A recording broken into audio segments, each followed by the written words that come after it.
আজ আমরা চলে এসেছি চায়ের বাড়িতে।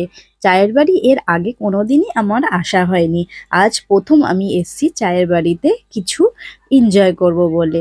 বান্ধবী এবং বান্ধবীর বর রয়েছে দেখো বসে, সবাই মিলে একটু আনন্দ করব সেই জন্যই আসা হলো চায়ের বাড়িতে।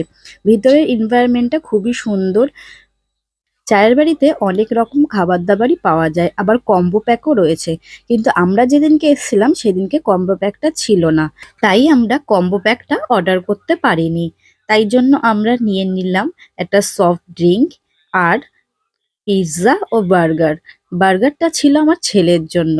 আর এখানে এসে খুবই ভাল লাগছিল, যেহেতু আমার অনেক দিন বেরোনো হয়নি কোথাও, তাই এখানে এসে খুবই ভাল লাগছিল। মাঝে মাঝে একঘেয়েমি জীবন থেকে একটু রিল্যাক্স পাওয়ার জন্য বাইরে এরকম ঘুরে বেড়াতে খুবই ভালো লাগে আমার। কিন্তু সবসময় যেহেতু হয়ে পারে না, কারণ কি বলতো, সময়টাও তো দরকার না, তারপরে মানিও কিন্তু দরকার। তাই জন্য সবসময় যেতে পারি না, তাই আজকে গিয়ে আমার খুবই ভালো লেগেছে। চায়ের বাড়ির খাবার কিন্তু আমরা ভিডিওতে দেখেছি, সবাই বলে ভালো, কিন্তু আমার সেরকম একটা খুব বেশি খারাপও লাগেনি, খুব ভালোও লাগেনি, মোটামুটি এভারেজ ছিল। বাই দ্য ওয়ে, তোমরা কারা কারা চায়ের বাড়ি গেছো আমাকে কিন্তু কমেন্ট করে অবশ্যই জানিও। আমাদের এনজয়মেন্টটা তোমাদের কেমন লাগলো তাও জানিও।